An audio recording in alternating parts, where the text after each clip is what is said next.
오늘 우리에게 주시는 하나님 말씀 데살로니가 전서 4장 1절부터 8절까지 말씀입니다. 우리 한 절씩 읽겠습니다. 그러므로 형제들아, 우리가 끝으로 주 예수 안에서 너희에게 구하고 권면하노니 너희가 마땅히 어떻게 행하며 하나님을 기쁘시게 할 수 있는지를 우리에게 배웠으니 곧 너희가 행하는 바라 더욱 많이 힘쓰라. 우리가 주 예수로 말미암아 너에게 무슨 명령으로 준 것을 너희가 아느니라. 하나님의 뜻은 이것이니 너희의 거룩함이라 곧 음란을 버리고 각각 거룩함과 존귀함으로 자기 아내 대할 줄을 알고 하나님을 모르는 이방인과 같이 세욕을 따르지 말고 이 일의 분수를 넘어서 형제를 해하지 말라. 이는 우리가 너에게 미리 말하고 증언한 것과 같이 이 모든 일에 주께서 신원하여 주심이라. 하나님이 우리를 부르심은 부정하게 하심이 아니요 거룩하게 하심이니 그러므로 저버리는 자는 사람을 저버림이 아니요 너에게 그의 성령을 주신 하나님을 저버림이니라. 아멘. 그리스도인이라면 아마도 모든 일에 하나님의 뜻을 구할 것입니다. 여기에 머물러 있는 것이 하나님의 뜻인지 떠나가는 것이 하나님의 뜻인지 이 제안을 받아들이는 것이 하나님의 뜻인지 그것을 거절하는 것이 하나님의 뜻인지 하나님의 뜻을 구할 것입니다. 그런데 하나님의 뜻이 무엇인가 분명하게 분별하기가 어려운 때가 많습니다. 어느 영상 제목이 교회를 다니는데 믿음이 생기지 않는다라고 하는 제목이 있어서 그 영상을 클릭해 봤습니다. 그 영상은 어느 스님이 온 많은 사람들한테 그 사람들 중에 누가 질문을 하면 이 스님이 대답을 해주는 그런 영상이었습니다. 거기에 참석한 한 청년이 이 스님한테 이런 질문을 합니다. 최근에 교회를 다니기 시작했는데 성경을 읽어도 믿어지지 않는다는 거죠. 예수님의 그 놀라운 기적의 이야기나 또 예수님이 죽었다가 다시 사셨다는 이야기나 성경 속에 기록된 그 내용이 자기에게는 종이 위에 쓰여진 글자일 뿐이라는 것이죠. 근데 그 교회 성도들이 자기한테 너무 잘해준다는 거예요. 그래서 좀 보답을 해주고 싶은 마음이 생긴다는 거죠. 그러니까 성경을 좀 잘 믿으면 그 성도들한테 좀 보답이 되지 않겠습니까? 근데 좀 믿고 싶은데 믿어지지 않는다. 어떻게 하면 좋은가? 라고 이 스님한테 물은 겁니다. 이 질문에 대한 이 스님의 대답을 요약하면 이렇습니다. 지금 믿어지지 않는 거 억지로 믿으려고 하지 마라. 그리고 믿어지지 않는다고 해서 틀렸다고 단정 짓지 말아라. 영적인 수준이 좀 높아지면 이전에 믿어지지 않았던 것이 믿어지고 그리고 받아들여지게 된다. 그러니 예수님 말씀 중에 좋은 말씀이 얼마나 많은가? 그 중에서 지금 믿어지고 받아들여지는 것부터 먼저 믿어라. 그렇게 대답을 하더라고요. 참 이 스님이 지혜롭게 대답을 한다. 그런 생각이 들었습니다. 물론 우리가 어떤 수행을 해가지고 어떤 수준에 도달하는 거 아니지요. 그리고 성령님의 도우심이라고 하는 거 굉장히 중요한 건데 이 성령님의 도우심을 간과한 것은 매우 큰 오점이긴 했지만 그러나 이 스님의 대답에 분명 배울 점이 있습니다. 자, 이분의 얘기를 조금 더 수정해서 이렇게 얘기를 하면 이 청년에게 더 정확한 대답이 되었을 것 같다는 생각이 들었습니다. 예수님이 물을 포도주로 만들었다거나 예수님이 물 위를 걸으셨다거나 예수님이 죽으셨다가 다시 살아나셨다거나 그런 말씀을 읽을 때 그게 믿어지지 않는다고 해가지고 틀렸다고 단정 짓지 말아라. 그보다 받아들이기 쉬운 말씀부터 먼저 붙들어라. 오른손이 하는 걸 왼손이 모르게 하라라든지, 남에게 대접을 받고자 하는 대로 너도 남에게 대접하라라고 하든지, 이런 좋은 예수님의 말씀이 얼마나 많은가. 그 말씀부터, 네가 지금 받아들이기 쉽고 믿을 수 있는 그 말씀부터, 예수님의 말씀부터 받고 그 말씀을 실천해 봐라. 그러면 성령님이 너를 도우실 거다. 성령님의 도우심을 구해라. 그러면 성령님이 너를 도와주셔서 성경에 있는 모든 말씀을 다 믿어지는 은혜를 베풀어 주실 것이다. 근데 이 원리는요, 하나님의 뜻을 분별하는 일에도 그대로 적용할 수 있는 원리입니다. 구체적인 어떤 선택의 기로 앞에서 하나님의 뜻이 무엇인가 고민하기 전에 우리에게 분명하게 하나님이 하나님의 뜻이라고 말씀해 주신 것부터 붙들어라 라고 하는 거죠. 성경이 명확하게 하나님의 뜻이라고 말씀해 주시는 것, 그거는 하나도 지키지 않으면서 우리의 삶의 선택의 기로에서 뭐가 하나님의 뜻입니까? 라고 묻는 것은 모순된 일이라고 할 수 있을 겁니다.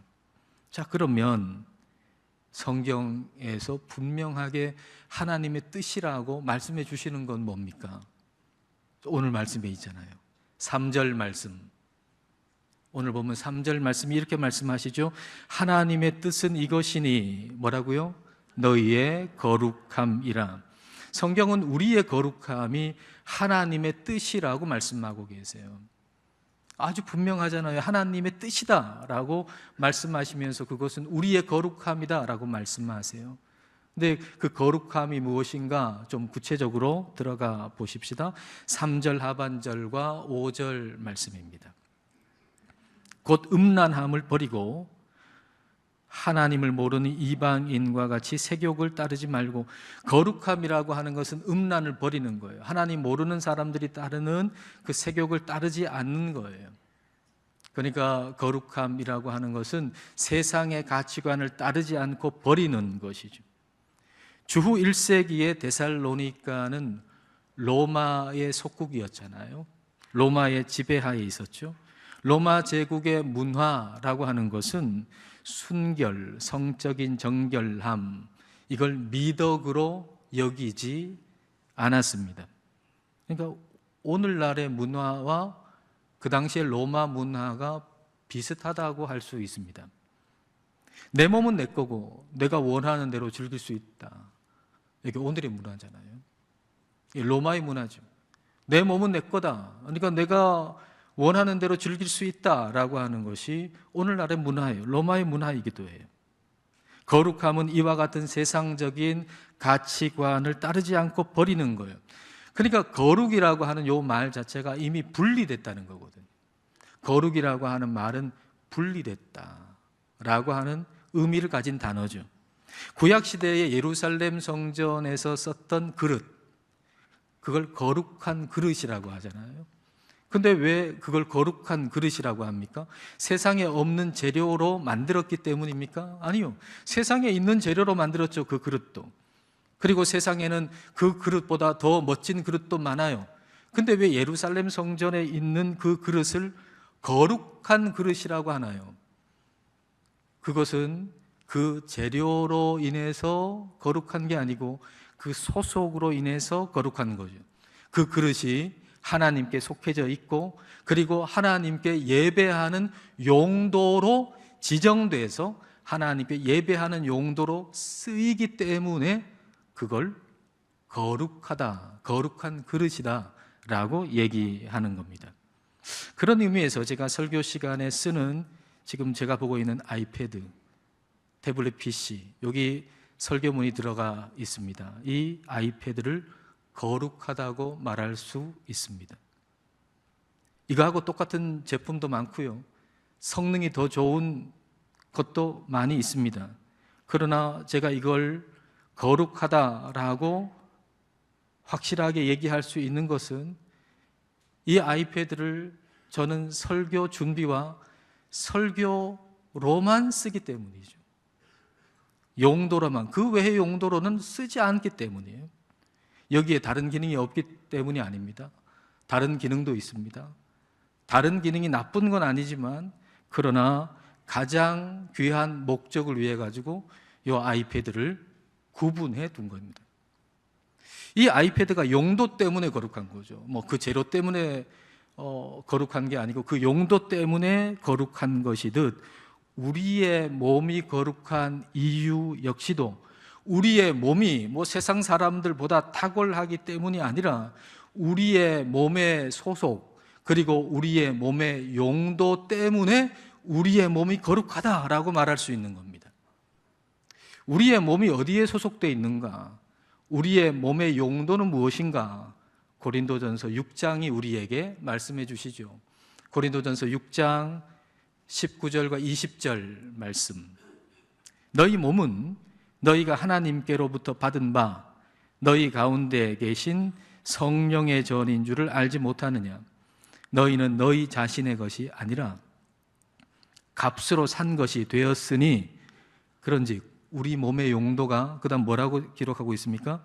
너희 몸으로 하나님께 영광을 돌리라. 우리의 몸은 하나님의 것이에요. 하나님이 그리스도의 피로 핏값을 주시고 우리를 사셨어요.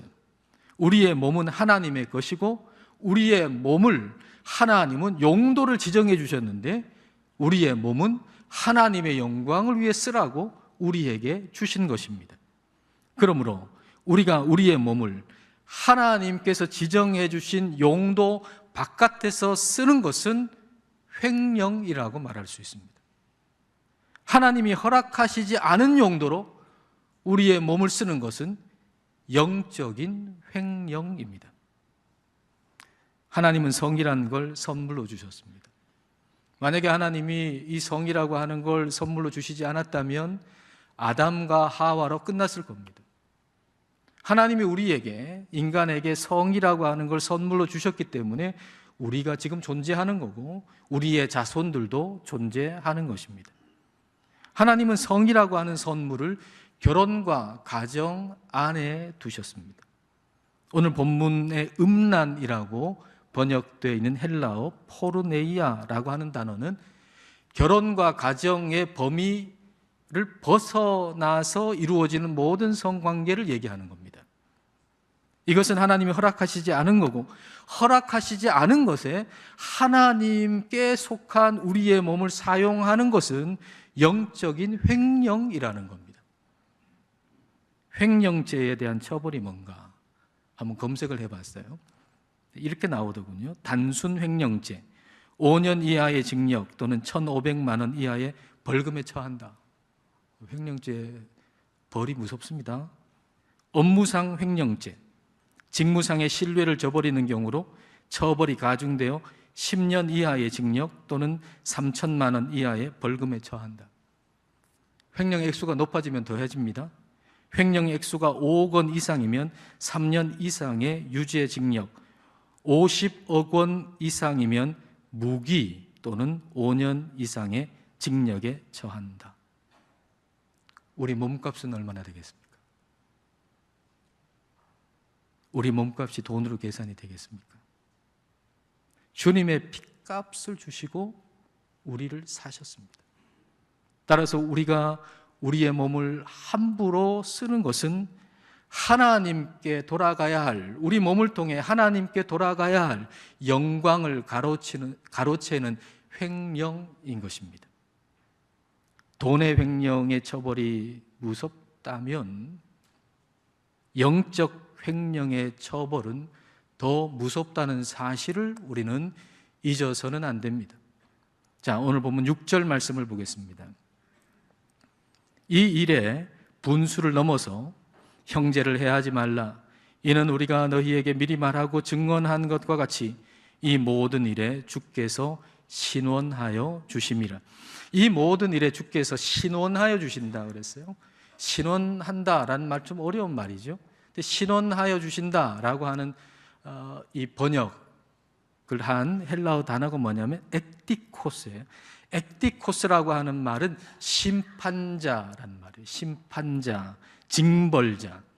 그러니까 이 모든 일에 주께서 신원하신다는 얘기는 이 모든 일에 하나님이 심판자가 되신다 그 말이에요. 이 모든 일에 하나님께서 심판하신다. 하나님이 심판자가 되신다. 즉 하나님의 소유인 몸을 하나님이 허락하시지 않은 용도로 쓴 것에 대해서 하나님 반드시 벌하신다 그 말입니다. 그러므로 선을 넘지 말라는 것. 하나님이 성이라는 선물을 결혼과 가정이라고 하는 보물함에다가 넣어주셨어요. 따라서 결혼과 가정이라는 선을 넘지 마라. 이 일의 분수를 넘어서 형제를 해야 하지 마라. 이 일의 분수를 넘어서 형제를 해야 하지 마라. 해야 한다라고 번역된 헬라어 플레오넥테오라고 하는 것은 타인의 희생, 손해를 바탕으로 해가지고 내 이득을 취한다는 말이거든요. 내 욕구를 충족시키려고 다른 이를 속인다라고 하는 거예요. 내 욕구를 충족시키려고 다른 사람을 속인다. 성적인 부도덕은 자신의 배우자와 자녀를 속이고 그들의 권리를 침해하는 겁니다. 성적인 부도덕이라고 하는 것은 자신의 아내와 남편, 자녀를 속이고 그 아내와 남편 그리고 자녀의 권리를 침해하는 거예요. 결혼하지 않은 자의 성적 부도덕도 마찬가지입니다. 미래의 가족을 속이는 겁니다. 지금 내 아내, 남편 없지만, 자녀가 없지만 미래의 가족을 속이는 겁니다. 이걸 좀 거꾸로 생각해 보면 청년의 때의 성적인 순결함은, 청년의 때의 성적인 순결함을 지키는 것은 나 혼자만 도덕적으로 깨끗함을 지키는 것이 아니라 미래의 가족을 향한 가장 정직하고도 그리고 적극적인 사랑의 표현이라는 거예요. 지금은 가족이 없잖아요. 아내도 없고 남편 없죠. 그리고 뭐 자녀가 있습니까? 자녀도 없죠. 그러나 청년의 때에 순결함을 지키는 것은 매우 중요한 것인데 그것은 바로 미래의 가족을 향한 가장 정직하고 그리고 적극적인 사랑의 표현이기 때문입니다. 거룩은 다시 말하면 사랑의 다른 이름이에요. 거룩은 사랑의 다른 이름이에요. 따라서 서로가 합의하면 죄가 아니다라고 하는 세상의 문화를 수긍해서는 안 돼요. 요즘 세상은 뭐라고 합니까? 서로가 합의하면 죄가 아니라고 그러잖아요. 그러나 하나님은 그렇게 말씀하시지 않으세요. 세상에 아무리 죄가 아니라고 그래도 하나님이 죄라고 하면 그건 죄인 거예요. 그리고 하나님이 죄라고 하시는 것에는 반드시 다른 사람에 대한 상처를 주는 게 반드시 있어요. 하나님이 죄라고 하는 걸 우리가 범하면 반드시 누군가에게 상처를 주게 돼 있고 그 대상에는 자기 자신이 포함됩니다. 하나님이 우리에게 거룩하라고 하시는 것은 우리를 괴롭히려고 하는 게 아니에요. 하나님은 우리를 괴롭게 만들려고 거룩하라고 명령하시는 게 아니에요. 우리를 귀히 여기고 사랑하기 때문에 그렇게 말씀하시는 거예요. 우리가 가장 복되게 살고 가장 행복한 가정을 이루는 방법은 거룩한 삶밖에 없어요. 거룩한 삶 살지 않고 행복한 가정 이룬다는 거 다 거짓말이에요. 우리가 가장 기쁘게 가장 행복하게 또 가장 아름다운 가정을 세우는 길은 거룩한 삶밖에 없어요. 하나님의 뜻은 우리의 거룩함입니다. 거룩함을 위해서는 내 몸에 대한 이해가 분명해야 돼요. 왜 이 세상이 그렇게 성적으로 타락해 있죠 지금? 자기 몸에 대한 이해가 없기 때문에, 내 몸에 대한 이해가 분명하지 않기 때문에. 내 몸은 하나님이 값을 주시고 사신 것이고 내 몸의 용도는 하나님께 영광을 올려드리는 것입니다. 이 사실을 분명히 알아야 됩니다. 하나님께 영광을 올려드리는 방법 많죠. 그중에 오늘 말씀의 4절을 보십시오. 4절 말씀에 각각 거룩함과 존귀함으로 자기의 아내에 대할 줄을 알고, 거룩함과 존귀함으로 아내를 대할 때 하나님이 영광을 받으신다는 겁니다. 우리가 믿는 하나님은 거룩함과 존귀함으로 아내를 대하고 남편을 대할 때 영광을 받으시는 분이 우리 하나님이세요.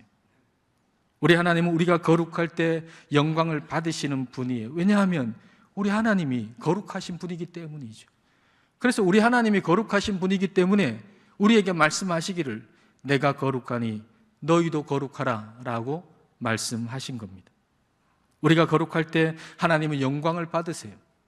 그래서 진짜 진실로 하나님을 믿는 자의 가족은 거룩하고 순결하고 서로를 존귀하게 여기는 복된 가정이 되는 겁니다. 그래서 우리가 하나님을 믿어야 진짜 복된 가정 이룰 수 있어요. 하나님 믿지 않고 복된 가정 이룰 수 없어요. 하나님을 믿어야, 그것도 진짜 진실로 믿어야 복된 가정을 이룰 수 있습니다. 신관이라고 하는 거 말이죠. 신을 보는 관점이라고 하는 거 굉장히 중요하죠. 왜냐하면 그 신관에 따라서 내가 어떤 하나님을 믿느냐에 따라서 어떤 가정을 이루느냐가 결정되기 때문이에요. 고대 그리스 로마 신화에 나오는 신들 보면요, 다 음란한 신들이에요. 그래서 우상을 섬기는 신전에 그 신을 섬기는 그 과정에는 음란한 일이 다 일어나요. 신관이 곧 그 인간을 음란하게 만드는 거죠. 아니, 음란한 인간이 그런 신을 만들어가지고 자신의 육체적인 욕망을 정당화하는 거예요. 그런 신을 만들어가지고, 신이 그런데 인간이 그럴 수밖에 없지. 음란한 신을 만들어 놓고 말이죠. 신이 그런데 인간이 그럴 수밖에 없지 라고 정당화하는 거예요. 만일 우리가 믿는 하나님이 성경이 말씀하시는 하나님이 아니라 우리의 욕망을 투사한 하나님, 말만 하나님이고 내 욕망을 투사한 신이라 그러면 교회를 다니면서도 여전히 음란한 삶을 살 수밖에 없을 겁니다. 교회를 다니면서도 여전히 성적인 타락 가운데 있는 사람들이 있습니다. 왜 그럴까요? 그가 믿는 하나님은 성경이 말씀하시는 하나님이 아니라 자기의 욕망을 투사한 그 어떤 우상이기 때문이죠. 말만 하나님이기 때문이죠. 교회를 다니면서도 여전히 세상의 성적 가치관을 가지고 살아가는 사람이 있어요. 여러분, 거기에 머물러 있어서는 안 됩니다. 우리가 잘 아는 어거스틴도 사실은 그랬습니다. 그의 신앙의 걸림돌은 어떤 지적인 의심이라기보다는 성적인 정욕이었습니다. 그의 기도를 여러분 잘 알죠? 어떻게 기도했나요? 주여 나에게 정결과 절제를 주소서. 그러나 지금은 말고 나중에 주소서. 이게 그의 기도였잖아요. 하나님, 저를 정결하게 해주세요. 근데 지금 말고요, 나중에요. 지금은 육체적인 욕망을 따라 사는 게 너무 좋은 거예요. 여전히 교회를 다니고 하나님이라고 부르고 기도도 하지만은, 그러나 내 육체의 욕망을 따라 사는 게 너무 좋아서 기도하기를 나를 정결하게 해주시는데 지금 말고 나중에 그렇게 해달라고 기도할 정도였어요, 이 사람이. 그런데 어느 날 밀라노의 한 정원에서 아이들이 노래를 부르잖아요. 톨렐레게 톨렐레게. 그 노래의 가사 중에 톨렐레게 톨렐레게라고 하는 그 가사가 있었는데, 그 말은 집어들고 읽어라. 집어들고 읽어라. 그 노래 가사를 듣고 이 어거스틴이 자기 앞에 있는 성경책을 딱 펼쳤는데 나온 것이 로마서 13장 13절 14절 말씀이 펼쳐진 거 아닙니까? 그래서 그 말씀을 읽었잖아요. 로마서 13장 13절과 14절 말씀. 낮에와 같이 단정히 행하고 방탕하거나 술 취하지 말며 음란하거나 호색하지 말며 다투거나 시기하지 말고 오직 주 예수 그리스도로 옷 입고 정욕을 위하여 육신의 일을 도모하지 말라. 이 구절을 읽는 순간 확신의 빛이 마음속에 들어와서 그동안 의심의 모든 어둠의 빛은 그 어둠은 다 사라지고, 그리고 그동안 매여 있었던 그 성적인 타락, 성적 중독에서 해방되었다라고 고백하잖아요. 여러분, 이 구절을 어거스틴이 옛날에는 몰랐을까요? 옛날에는 안 읽었을까요? 그때는 눈으로만 읽은 거죠. 여러분, 성경을 여러분 눈으로만 계속 읽어보십시오. 여러분 마음이 바뀌는가? 그 성경 구절이 마음에 파고 들어와야 그때서야 비로소 내 마음이 변화되고 내 삶이 변화되는 거예요. 하나님의 말씀이 내 안에 들어와야 역사가 일어난단 말이에요. 하나님께서 우리를 부르심은 그저 성경 말씀을 눈으로 읽고 세상 가치관대로 그대로 살라고 우리를 부르신 게 아니고 우리를 거룩하게 하시려고 저와 여러분을 부르신 겁니다. 7절과 8절 말씀을 보십시오. 자, 함께 읽겠습니다. 하나님이 우리를 부르심은 부정하게 하심이 아니요 거룩하게 하심이니 그러므로 저버리는 자는 사람을 저버림이 아니요 너희에게 그의 성령을 주신 하나님을 저버림이니라. 하나님의 뜻이 우리의 거룩함이라고 하는 이 말씀을 저버리는 것, 거부하는 것은 사람을 거부하는 것이 아니고 우리에게 성령을 주신 하나님을 거부하는 것이다 라는 말씀입니다. 우리에게 성령을 주신 하나님이라고 그랬죠. 우리에게 성령을 주신 하나님, 하나님이 우리에게 그분의 영을, 성령을 주셨습니다. 하나님이 이렇게 말씀하시는 거예요. 내가 너에게 성령을 주지 않았냐? 네가 거룩하게 살도록 하기 위해서 내가 너에게 성령을 주지 않았느냐? 그러므로 성령의 도우심을 구할 책임이 너한테 있는데 내가 너에게 성령을 줬고 너의 책임은 네 안에 있는 성령의 도우심을 구하는 건데 그 성령의 도우심을 구하지 않고 너의 육신의 욕망대로 사는 것은 사람에 대한 배반이 아니고 너의 아내, 너의 남편, 너의 자녀에 대한 배반이 아니고 그 성령을 주신 하나님에 대한 배반이다 라고 말씀하시는 겁니다. 성적인 타락은 단순히 실수가 아니라 성령을 주신 하나님을 배반하는 겁니다. 우리 힘으로는 성적인 순결함을 지킬 수 없기 때문에 하나님은 우리에게 성령을 보내주셨습니다. 그러므로 우리는 성령님께 순결함을 구해야 되고 성령님께 거룩한 가정을 이루어 나가도록 기도해야 되고 도움을 요청해야 하는 겁니다. 그리고 성령님의 도우심 안에서 내 몸이 어디서 왔는지, 누가 내 몸을 주셨는지를 우리는 늘 기억하고 생각하고 우리의 몸으로 하나님께 영광을 올려드려야 합니다. 김구 선생의 좌우명이라고 하는 음수사원이라고 하는 말이 있잖아요. 음수사원, 마실 물수, 생각사, 근원원, 음수사원. 물을 마실 때마다 이 물이 어디서 왔는지를 생각한다는 거죠. 물을 마실 때마다 이 물을 누가 줬는지를 생각한다는 거죠.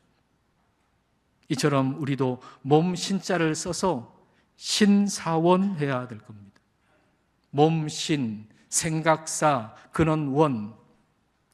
이 몸을 생각할 때마다 이 내 몸을 누가 주셨는지, 이 내 몸이 어디로부터 왔는지 우리는 생각해야 할 것입니다.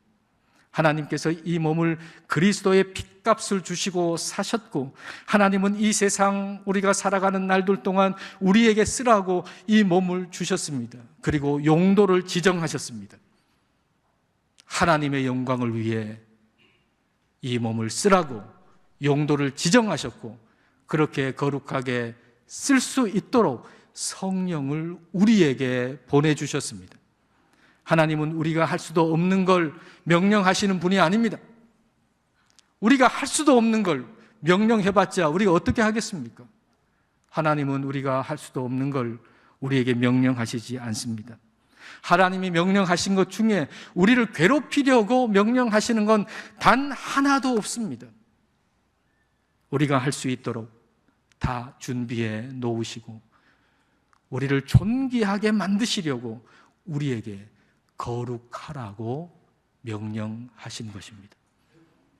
하나님의 뜻은 우리의 거룩함입니다. 하나님의 뜻대로 살아가시는 우리 모두가 되시기를 축복합니다. 기도하시겠습니다. 이 시간 우리 기도하실 때 하나님의 뜻은 우리의 거룩함이라고 하는 오늘의 말씀을 기억하며 기도하십시다. 그리고 성령님께 구하십시다. 세상의 음란함을 버리고 남편과 아내를 거룩하고 존귀하게 대할 수 있기를 기도합시다. 우리의 몸은 하나님이 그리스도의 핏값으로 사신 것이고 하나님의 영광을 위해서 우리에게 주신 것임을 늘 기억하며 살기를 이 시간 함께 기도하시겠습니다.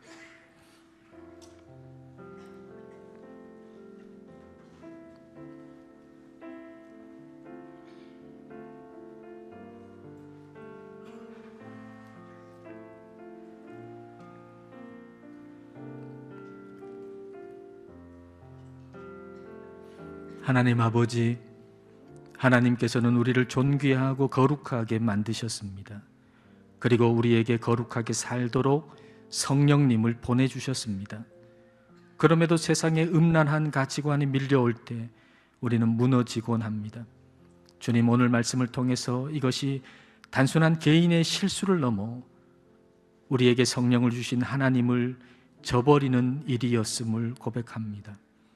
우리의 몸이 하나님의 소유임을 망각하고 내 마음대로 사용했던 영적 횡령의 죄를 이 시간 회개합니다.